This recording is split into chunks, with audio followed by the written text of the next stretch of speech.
So let's continue. Last lecture जो हम लोग ITSM पेपर डिस्कस कर रहे थे वही सेम हम लोग यहाँ पे भी कंटिन्यू करेंगे। सो लास्ट लेक्चर में हम लोगों ने जो क्वेश्चन 1 है वो कंप्लीट किया था and now we will be starting with question 2। So as you can see यहाँ पे आपको क्वेश्चन 2 जो दिया हुआ है वो क्या है, objectives of service design. The main objective of service design क्या है वो देखता है। सो as you can see we supposed to design a services, मतलब याद रखो we are not talking about designing from software development perspective. जो SDLC में जो हम लोग बात करते हैं we are not talking about this one, we are talking about designing a services through which we can better satisfy the objective of our business, मतलब जिसके तो हम लोग बिजनेस को और बेटर बना सके, कस्टमर के साथ और बेटर वे में डील कर सके, the things which we provide उसका क्वालिटी इंप्रोवाइज कर सके, and the most important thing compliance, मतलब place to place, country to country, when we launch the same software वहां के लोकल गवर्नेंस रूल्स जो रहेंगे उसको आपको कंप्लायंस, उसको आपको फॉलो करना है, उसका रूल्स कहीं पे भी वायलेट नहीं होने चाहिए। This is what we talk about ethnography. ठीक है, एथनोग्राफी मतलब या एथनिसिटी यू कैन से। सो आप देखो कि यहाँ पे ethnicity of the location of socio technical system, that is the best word, socio technical system. So what we mean by this socio technical system, मतलब जहां पे हम लोग ये सॉफ्टवेयर लॉन्च करने वाले हैं वहां का कल्चर क्या है, वहां के रूल्स रेगुलेशंस क्या है, और उसको फॉलो करते हुए we suppose to launch this. अगर आप वो नहीं करेंगे then you are at the biggest risk. आपका सॉफ्टवेयर भले प्रॉपर चल रहा है लेकिन आपको वहां का सोशियो टेक्निकल आर्किटेक्चर पैटर्न जो है वो फॉलो करना है, बिकॉज आप अगर उनके कल्चरल वैल्यूज को अगर रिस्पेक्ट नहीं करेंगे, आपका सॉफ्टवेयर कहीं ना कहीं अगर उनके कल्चर या सोशियो टेक्निकल जो चीजें हैं उसको रिस्पेक्ट नहीं कर रहा है, देन आप कभी भी वहां के कस्टमर्स को सेटिस्फाई नहीं कर पाएंगे। आपका कितना भी अच्छा डेवलपमेंट रहेगा, it's going to be a failure one. Let's take one example, Google map. अगर गूगल मैप आप देखो कि वर्ल्ड लेवल पे पीपल थिंक्स कि जो कश्मीर वाला जो पार्ट है, half of Kashmir which is claim by Pakistan and half which is claimed by India. Same way we have Arunachal Pradesh which is claimed by China as well as it is part of India. तो as an Indian citizen हम लोग के अंदर वो एक feeling होता है कि नहीं नहीं, the one which we claim that belongs to us only, that territory. But अगर आप वर्ल्ड लेवल पे देखोगे so there are many, I mean at world level you will find कि this disputed area they are marked in red over Google Maps stating it's a disputed territory, nor it belongs to India, neither it belongs to China. So अगर ये same pattern अगर जब Google map India में operate करता है वो time पे follow करेगा तो हम लोगों के एकदम जो देशभक्ति है वो जाग जाएगा and people will start opposing Google Map. So compliance with government claims at that specific territory is very much required. Now Google Map when operates from Pakistan. अब यहाँ पे Pakistan claims some of the territory of Kashmir या most of Kashmir जो भी है. So we say POK, Pakistan occupied Kashmir, and then they say Indian occupied Kashmir. तो अब जब वो अगर कोई ऑक्यूपाइड टेरिटरी बोल रहे हैं मतलब आपके सॉफ्टवेयर जब वो कंट्री से रिलीज होंगे तो उनके जो क्लेम्स है, उनके जो रूल्स है, उन्होंने जो स्टैंडर्ड बताया वो आपको फॉलो करने पड़ेंगे।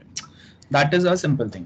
सो यहाँ पे अगर आप देखेंगे design service that can be easily efficiently develop enhanced. अब ये enhancement is the most important part. Enhancement जितना प्रॉपर आएगा, टाइम स्केल प्रॉपर फॉलो करना है and at a appropriate cost. Whenever possible, reduce, minimize or constrains the long-term cost of service provision. So ये basic certain points है, जो main चीज था वो मैंने आपको बता दिया। Design efficient and effective process for design. अब ये देखो transition from one level to another level, technological transition, operations better बनाओ, improvement करो high quality services में, together with the supporting tool system. So ये है, then identify and manage risk so that they can be removed और mitigated before service go live. Same way यहाँ पे अगर आप देखेंगे, अब देखो यहाँ पे ये वाला पॉइंट इंपॉर्टेंट है, रिस्क मैनेज करो, बराबर है, कोई प्रॉब्लम्स जो है इसको रिमूव कर दो जो आपको लगता है, risk we are talking about future consequences which might happen which might not, so उसको आपको देखना है, उसको आपको रिमूव करना है। Then secure and resilient system होना चाहिए, सिंपल है, डेटा इंफॉर्मेशन सिक्योर रहेगा, design measurement methods and matrix processing, effectiveness and efficiency, availability होना चाहिए, फेलियर्स मिनिमम होने चाहिए, ऑटोमेटिक रिकवरी होना चाहिए। Produce and maintain IT plans, जहां पे आप पॉलिसीज फॉलो करेंगे, फ्रेमवर्क्स सबसे इंपॉर्टेंट पार्ट, फ्रेमवर्क्स। अभी तक में फेसबुक के पास अपना खुद का फ्रेमवर्क है जिसको फॉलो करके वो अपना जो पूरा एक बड़ा सा वी कैन से एक जो बड़ा सा प्रोजेक्ट है या उनका जो खुद का प्रोडक्ट है, इसको वो अपडेट, मेंटेन, मॉडिफाई जो भी करना है, मेंटेन करना है, वो ये फ्रेमवर्क से करेंगे और उसके स्पेसिफिक डॉक्यूमेंट्स हमेशा चलते रहेंगे। So if some new developer enters into this organization, तो उनको पता चलना चाहिए प्रीवियस डेवलपर्स ने क्या किया हुआ है। Assist the development policy and standards, this is also a very important part. Feedback लेते रहो, है ना, और वो फीडबैक के बेस के ऊपर अगर हम लोगों को लगता है वो फीडबैक बहुत काम का है, so based on that again will work on improvement. Develop the skills and capability, जहाँ पे आप नए सर्टिफिकेशंस कराएंगे, नए टेक्नोलॉजी पॉइंट ऑफ व्यू से देखेंगे। Contribute to the improvement of overall quality of service, QoS, ठीक है। So quality of service, this is most important aspect, जहाँ पे हम लोग उसको और बेटर बनाने का ट्राई करते हैं। So that's it. नेक्स्ट जो आपका क्वेश्चन है which talks about state the two aspects of service catalogue. Word याद रखो, कैटलॉग, कैटलॉग मतलब एग्जैक्टली क्या चीज आप प्रोवाइड करोगे, है ना, उसका एक ब्रोशर बता दो, कैटलॉग बता दो, जिससे आपके कस्टमर्स को एग्जैक्टली पता चले कि आप क्या क्या सर्विसेज प्रोवाइड करते हैं या आप क्या क्या सर्विसेज में स्पेशलाइज्ड है ना। तो कैटलॉग प्रोवाइड करना बहुत जरूरी है। सो यहाँ पे अगर आप देखेंगे we have two types of catalog, एक बिजनेस सर्विस कैटलॉग रहेगा, एक टेक्निकल कैटलॉग रहेगा। सो बिजनेस सर्विस कैटलॉग क्या बोला है, containing details of all IT service delivered to a customer, ठीक है। ध्यान से देखो, अगर मैं बात करूंगा माइक्रोसॉफ्ट, तो माइक्रोसॉफ्ट जो है वो कौन से अलग अलग सर्विसेज प्रोवाइड करता है। So I can say OneDrive, operating system, then Office 365, MS Team, etc. So this is my business service catalog. Technical service catalog contain all the detail of IT delivered to a customer together with relation to supporting services या shared services या components. So मतलब अगर मैं MS Team use कर रहा हूं तो उसका मैं कौन सा प्लान लूंगा तो उसमें मुझे क्या एक्स्ट्रा बेनिफिट्स मिलेंगे, ये आपका टेक्निकल सर्विस कैटलॉग हो गया, और क्या सपोर्ट मिलेंगे from their side. Like if I purchase server version of Microsoft office, Windows 2015, Windows Server 2015 let's suppose, तो अब जो अगर मैं ये वाला परचेस करता हूं तो उसके साथ मुझे क्या दूसरे सपोर्ट प्रोवाइड होंगे। हम लोग जो ऑपरेटिंग सिस्टम यूज करते हैं अभी तक हम लोग को पता ही रहेगा, we have two types, mainly two types of operating system. One जो आपका क्लाइंट साइड पे होता है, दैट्स डिफरेंट ऑपरेटिंग सिस्टम, और एक उसका सर्वर वर्जन रहता है। तो ये जो सर्वर वर्जन हम लोग सर्वर पे इंस्टॉल करेंगे, that time we need to have a support from the Microsoft team. अगर मैं विंडोज डाल रहा हूँ, अगर लिनक्स है तो रेडिट अगर मैंने यहाँ पे ऐड किया है, then I need a support from Reddit side. So आप एग्जैक्टली कहाँ से आप चीजें ऐड कर रहे हैं, based on that you suppose to have a support as well, कि अगर फ्यूचर में कहीं पे भी अगर कोई प्रॉब्लम हुआ, we suppose to have something जिससे आप ये चीजों को बेटर बना सको। सो यहाँ पे if you notice we have same thing provided here. So server side से आप क्या सपोर्ट प्रोवाइड करेंगे, है ना, वो सब यहाँ पे हम लोग बता रहे हैं, और उसी का यहाँ पे आपको अलग अलग एग्जाम्पल्स दिए हुए मतलब दूसरा एक्सप्लेनेशन दिया हुआ, you can just read it out. Okay, next question we have is, now remember मैं हर एक पॉइंट आपको नहीं बता रहा हूँ because everything is done in detail जब हम लोग थियरी डिस्कस कर रहे थे। So you can just go and revisit those lectures. Now next हम लोगों का point है, that is briefly explain the risk factors which are directly associated with the service design phase.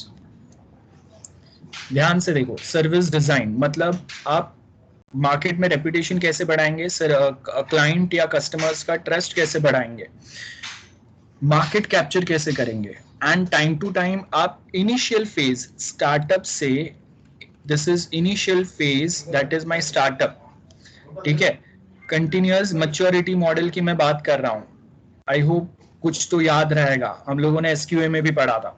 तो अगर मैं यहाँ पे कंटिन्यूअस मैच्योरिटी मॉडल की बात कर रहा हूँ, मतलब आपके सिस्टम, आपके कंपनी को आपको मैच्योर बनाना है. तो इनिशियल स्टार्टअप लेवल से जब हम लोग फाइनली सर्विस इंप्रूवमेंट्स की बात कर रहे हैं, क्वालिटी ये सब जाने दो, we are talking about improvements. Improvements का मतलब है कि अभी आप एक एमएनसी लेवल पे हो. सो जब आप एमएनसी लेवल या आप वहां पे जाने का ट्राई कर रहे हैं, सो आपके सर्विस डिजाइन, मतलब जो वे में आप कस्टमर से इंटरैक्ट कर रहे हैं, उसमें कुछ चेंजेस, अपडेट्स कैसे होने चाहिए. So as you can see, if the maturity level, ठीक है, कंटिन्यूअस मैच्योरिटी मॉडल जो मैंने आपको बताया वो सेम यहाँ पे देखो, maturity level of one process are low, it will be impossible to achieve full maturity in other processes. Now what we are trying to say here, 1 to 5 के scale पे, 1 to 5 के स्केल पे हम लोग अपने कंपनी के जो अलग अलग प्रोसेसेस है उसको रेट करते हैं. For example design, code, etcetera etcetera, all the processes जो हम लोग फॉलो करते हैं वो सबको हम लोग रेट करेंगे on the scale of 1 to 5. सो जो 1 to 5 के लेवल पे हम लोग उनको जब अगर जज करता है तो कौन सा बेटर है, कौन सा बेटर नहीं है, ये भी आपको बताना होता है, ठीक है. If I show you one example, just 1 minute.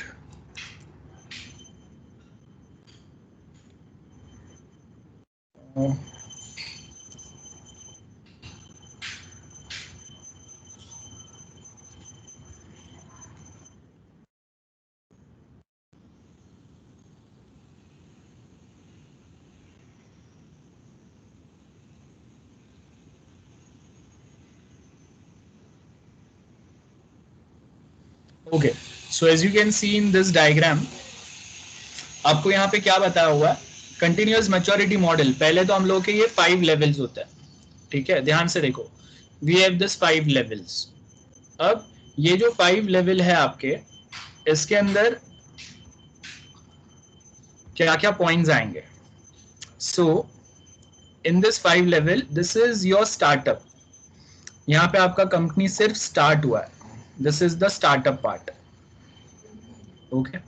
Then उसके आगे यहाँ पे अगर आप देखेंगे कि हम लोगों ने क्या किया है, स्टार्टअप से अभी सपोज मेरा कंपनी जो है वो 1 ईयर इट्स ओल्डर, मतलब अभी मैं इंडस्ट्री में हूँ या 2 इयर्स हो गए, लेट्स सपोज.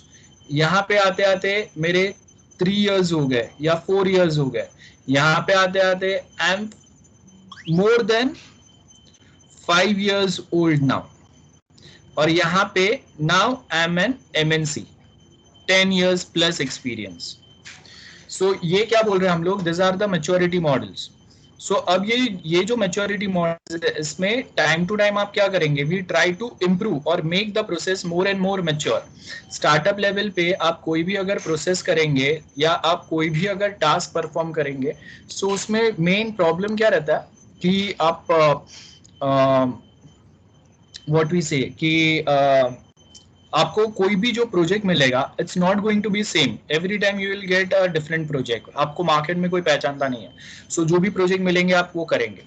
धीरे धीरे आप मार्केट में, अभी आपने थोड़े बहुत प्रोजेक्ट कर लिया है, सो अभी you can easily manage many things, क्योंकि आपके पास एक्सपीरियंस है, मार्केट में थोड़ा बहुत पहचान है अभी. सो यहाँ पे आपने कुछ प्रोजेक्ट जो कर रहा है वो रिपीट हो रहा है, याद रखो. सो अभी स्टार्टअप के टाइम पे आपको जितना मेहनत करना था उतना अभी यहाँ पे नहीं करना है, बिकॉज बहुत सारी चीजें जो है वो आपके रिपीट हो रहा है. तो आपको एक्सपीरियंस है, आप चीजों को बेटर वे में बना सकते हैं. तो आप देखो कि मैंने कोई कॉलेज प्रोजेक्ट बनाया था, first time I have developed here at initial level. Now 5th time I am developing similar type of college project. तो यहाँ पे क्या होगा, ये सेम चीज रिपीट हो रहा है, तो बहुत सारी चीजें हम लोग के ऑलरेडी मैनेज्ड वे में चलेंगे।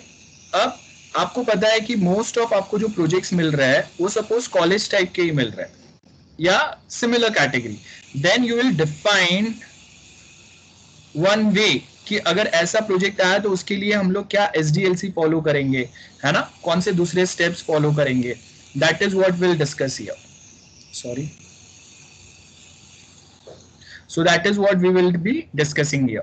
देन उसके आगे लास्ट अगर आप देखेंगे, सो लास्ट क्या है, क्वांटिटेटिवली, मतलब अभी आपके पास जब आप ये लेवल तक आएंगे, so you will not be working on one project at a time, there might be 10 project या 20 प्रोजेक्ट गोइंग ऑन साइमल्टेनियसली, तो उसको आप कैसे मैनेज करेंगे।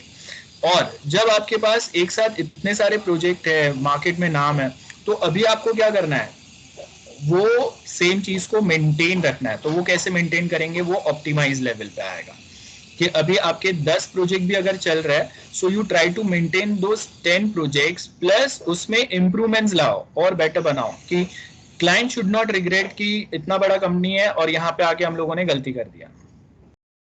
तो as you can see here, हम लोग क्या करते हैं basically, we try to rate the things. So first अगर आप देखेंगे, we have validation part, VV model हम लोगों ने देखा था, वैलिडेशन वेरिफिकेशन।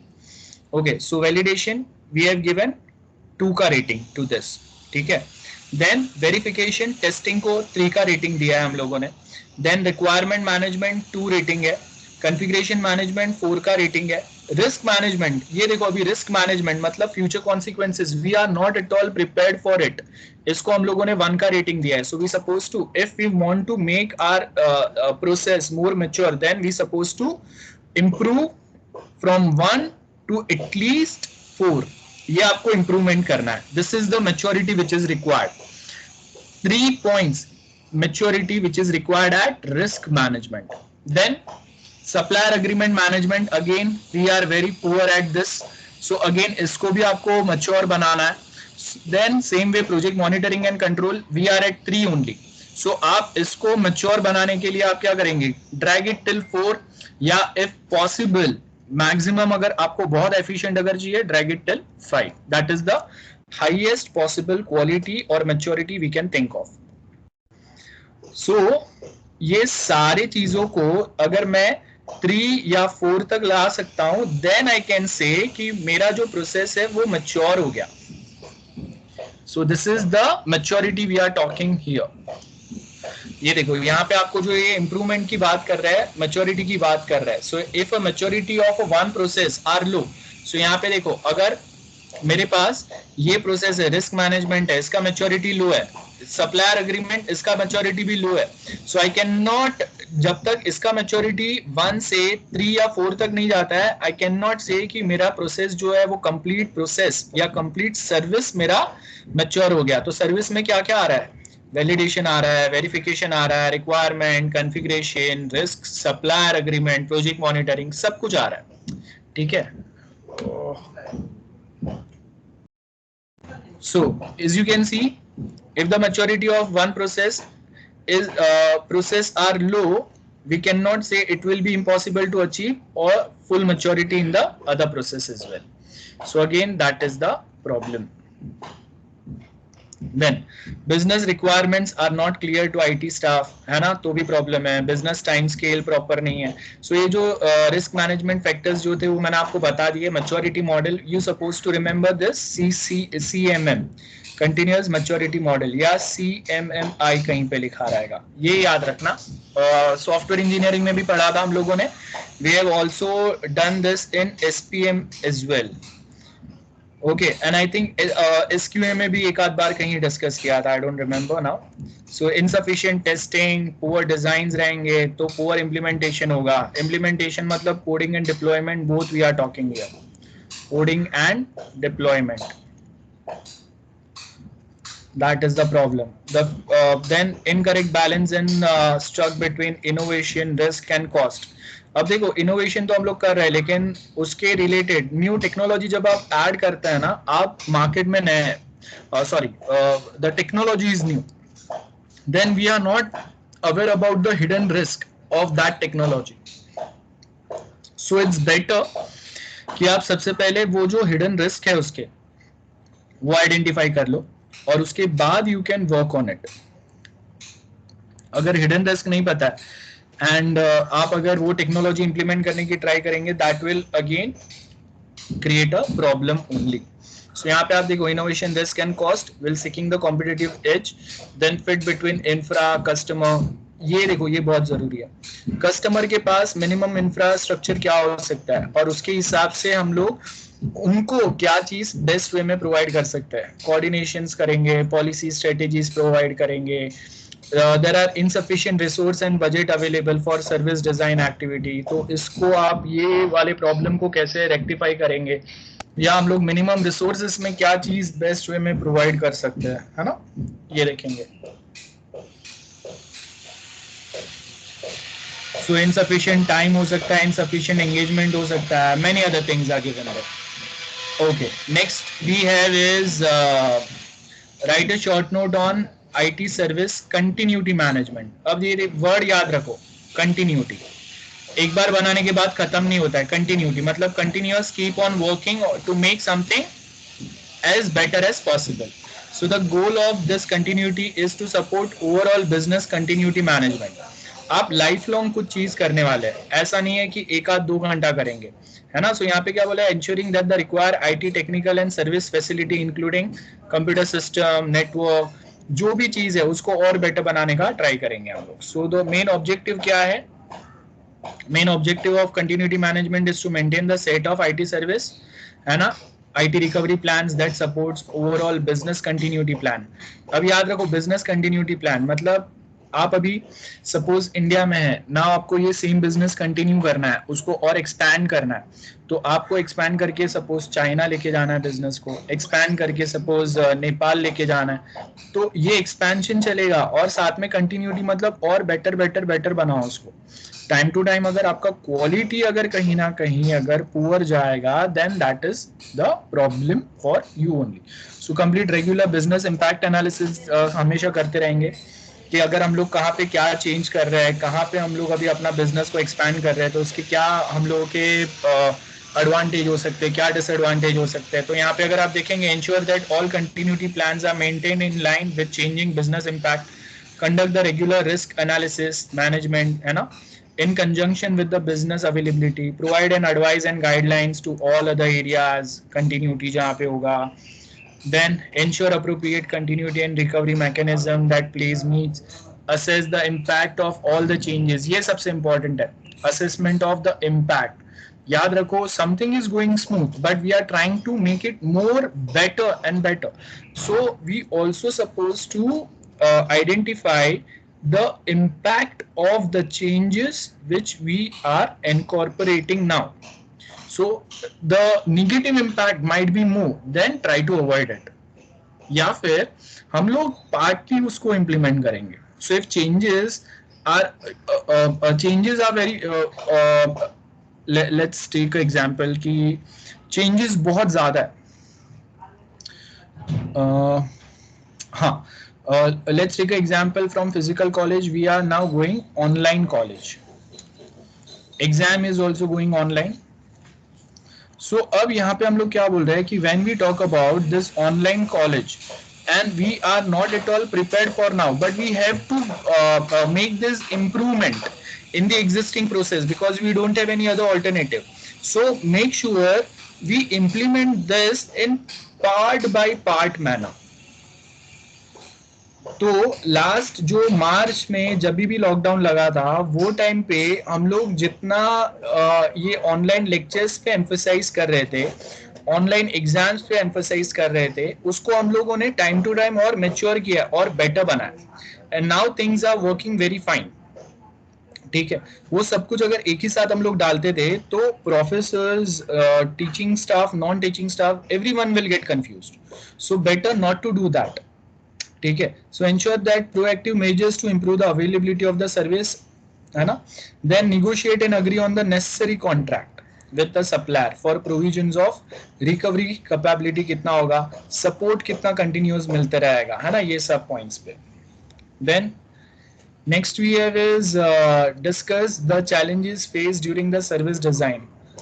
अंडरस्टैंडिंग प्रॉब्लम आएगा, कम्युनिकेशन प्रॉब्लम आ सकता है, सिंपल पॉइंट्स है. Then involve as many people as possible in designing. So हर किसी का आप experience या उनके thoughts या उनके हिसाब से क्या right या wrong है वो judge कर सकते, वो identify करके then we can work on it. Commitments क्या है senior management के side से, उसको आपको implement करना है. Need to ensure we align with the current architectural direction. Market में क्या strategies, policies चल रहा है ना. आप अगर मॉनिटरिंग अगर आपका प्रॉपर नहीं रहेगा, पुअर रहेगा, then it's going to be beneficial for your competitors only. Then the use of diverse and desperate technology application documentation आएगा, unclear or changing requirement from the business. This may be unavoidable in some cases because business needs are likely to change. Then a lack of awareness and knowledge. Simple से points है, nothing much to discuss here. You can easily just read it out. Link to the above point जहाँ पे हम लोग क्या करेंगे, detail of service testing कितने रहेंगे, है ना, और उसमें कहाँ कहाँ पे आपको ट्रांजिशन करना पड़ेगा, वो ट्रांजिशंस के बारे में देखेंगे. और resistance plan, a lack of planning leading to unplanned initiative. अब ये भी बहुत जरूरी है कि planning के बाद show the management or to hire managers or to hire authorities or just for the sake of our customer satisfaction, if we just follow any improvement or maturity plan which we are very not much sure with or we have not planned it in a proper manner, तो हम लोगों ने plan exercise किए बिना अगर कुछ अगर implement या प्रॉपर और बेटर बनाने का ट्राई करेंगे, that's going to be a problematic for our business only and it is beneficial for our competitor और अपोजिट पार्टी. ये नहीं होना चाहिए. Inefficient use of resource causing wastage spend investment, है ना. We can take example of Google plus. अब देखो Google plus जो था it was not plan properly या फिर लॉन्चिंग में बहुत ज्यादा फास्ट हो गया था, and that is the reason कि स्टार्ट जब गूगल प्लस चालू हुआ तो पीपल वर गोइंग क्रेजी कि हाँ मुझे भी गूगल प्लस पे अकाउंट ओपन करना है, क्या नया है चेक करना है.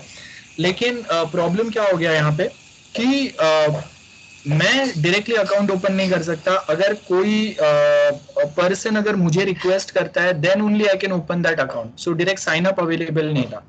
तो अब साइन अप अवेलेबल नहीं है, तो अगर मेरे पास कोई कांटेक्ट में ऐसा पर्सन नहीं है जिसका गूगल पे अकाउंट रहेगा, गूगल प्लस पे अकाउंट रहेगा, then it's quite difficult for me to sign up then. तो प्रॉब्लम क्या हो रहा है कि आपके पास बहुत सारे users they are trying to connect with your platform but you are denying them, you are putting some restrictions which are not there with Facebook, and hence Google Plus आने के बाद में Facebook का reputation, Facebook का image और बढ़ गया. Remember if we can say कि जब Google Plus launch हुआ वो टाइम पे Facebook was almost 10% of Google at that time, और आज Google और Facebook जो है वो almost competitors बन गए. Both are almost at the same level. सो आप देखो कि Google plus help so much. मतलब आप अगर अपना सर्विस अगर गंदा करते हो ना तो कस्टमर रियलाइज मोर और they trust more on your opponent या कॉम्पिटिटर. उनका ट्रस्ट उसके ऊपर बढ़ जाता है. तो फेसबुक ने कुछ किए बिना लोग फेसबुक को ज्यादा अप्रिशिएट करने लगे कंपेयर टू गूगल प्लस, और रेपुटेशन के ऊपर इम्पैक्ट आ गया क्योंकि आपने एग्जैक्ट एक you have created a carbon copy of something which is already available in a best possible manner. ठीक है. So you are not providing anything new out there. और आप देखो कि एक टाइम पे Google Plus was not allowing user to sign up, and at next point of time Google Plus is already automatically creating accounts of all the people who are there on Gmail. सो क्या हो गया, एक बार आप provide नहीं कर रहे हो, अलाव नहीं कर रहे हो, और दूसरे बात आप जबरदस्ती प्रोवाइड कर रहे हो जो कोई अकाउंट यूज नहीं कर रहा. गेटिंग. सो ये लैक ऑफ प्लानिंग हो गया, या फिर आपने अनप्लान इनिशिएटिव ले लिए, या फिर आपने रिसर्च प्रॉपर नहीं किया, एंड बिकॉज ऑफ विच आप तो फेल हो ही रहे हो, आपका तो लॉस हो ही रहा है, लेकिन उतना ही ज्यादा आपके कॉम्पिटिटर का बेनिफिट हो रहा है. सो वो नहीं होना चाहिए. सो पुअर रिलेशन, रेजिस्टेंस, जो भी मैंने बताया वो सब यहाँ पे अभी आप देखो. Lack of information, unreasonable targets है, टाइम स्केल प्रॉपर नहीं दिया है. सो इतना भी जल्दी नहीं करना है कि आपका ही इमेज और ज्यादा स्पॉइल हो जाए। देन नेक्स्ट अगर आप देखेंगे, ओवर कमिटमेंट ये भी नहीं होना चाहिए। आप बताने के लिए बहुत बड़े बड़े सपने बताते हैं। We can take example of Reliance. अभी आप रिलायंस जियो का जो आपने एनुअल मीट हुआ था उसमें देखा रहेगा, they promise so much. Then Reliance का वो जो ऑनलाइन शॉपिंग वाला पार्ट आया था जियो मार्ट करके, तो उसमें भी आप देखो कि they were ready to provide you anything जो अगर 10 रुपीज का 100 रुपीज का रहेगा, बट दे फेल्ड मिजरेबली। अब we have Amazon, Flipkart in already in competition.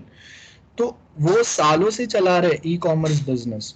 Jio about to launch, और वो अगर इतने बड़े प्रॉमिस लेके अगर आएगा जहां पे हर किसी के पास फोन है और हर कोई ऑनलाइन ऑर्डर करना जानता है अभी। सो Amazon और Flipkart जहाँ पे ऑर्डर्स इतने सालों से बिजनेस करने के बाद में भी they are not in a position to improve their delivery time. और जियो आके अगर बोलता है कि नहीं हम लोग हाफ एन आवर 1 आवर या वो सेम डे डिलीवरी प्रोवाइड करेंगे, सो वो ओवर कमिटमेंट हो गया।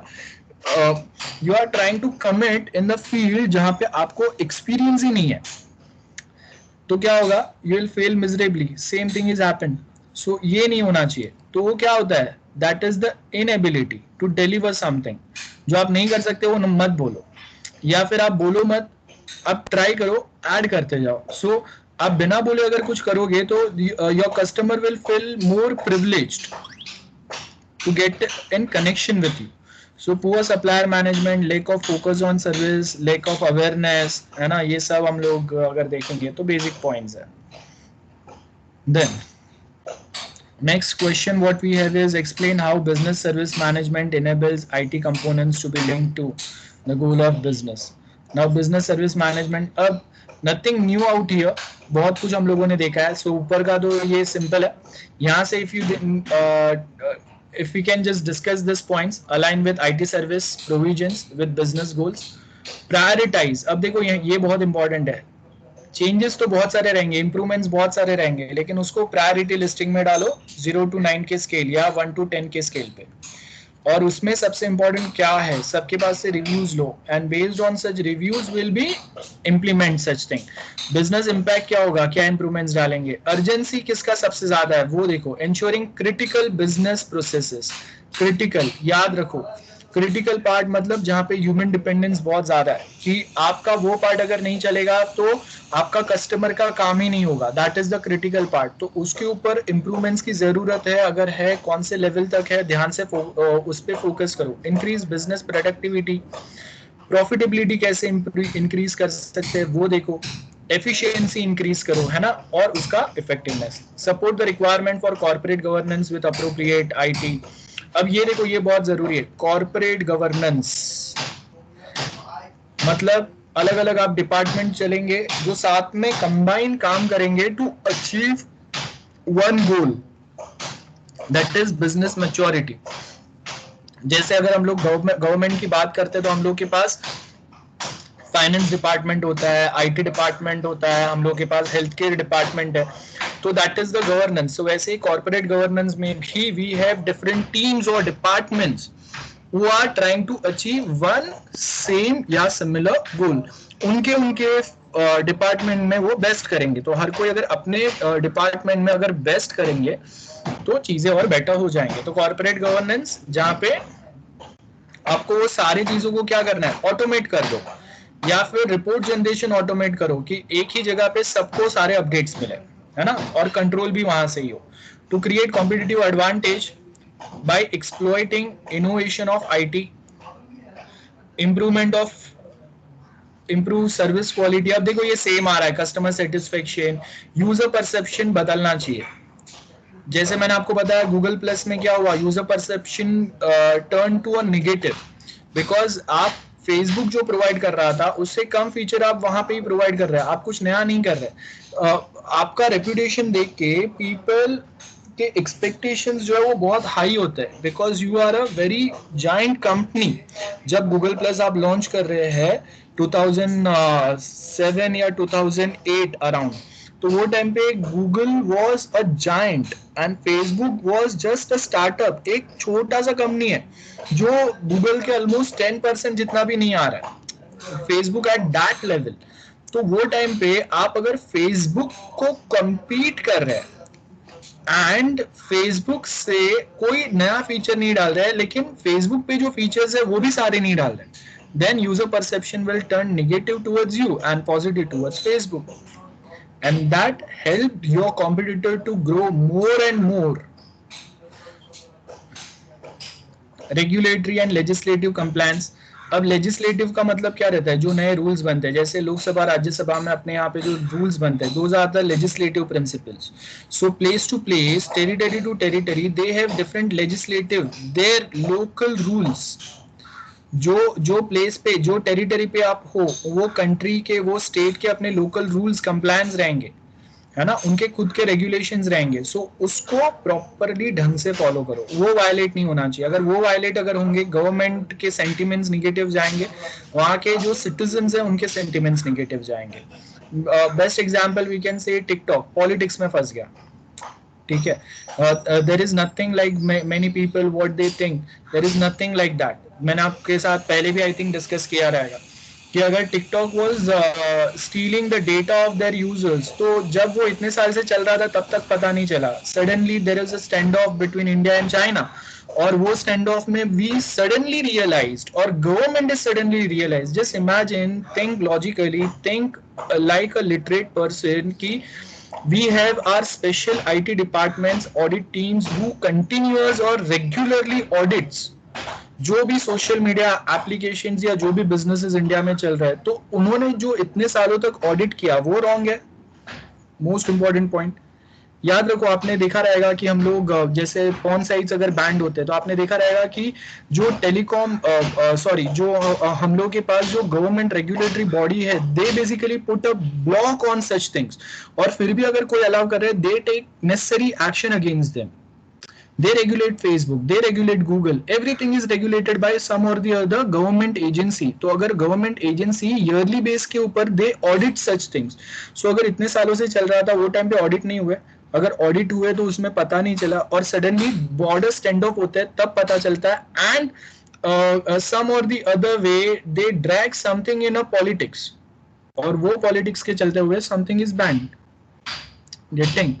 अब आप देखो कि यहाँ ये जो भी पॉलिटिक्स हुआ उसमें सबसे ज्यादा बेनिफिट जो होता है वो इंस्टा का होता है। They started with reels, so opportunity sticks जो है वो बहुत जरूरी होना चाहिए।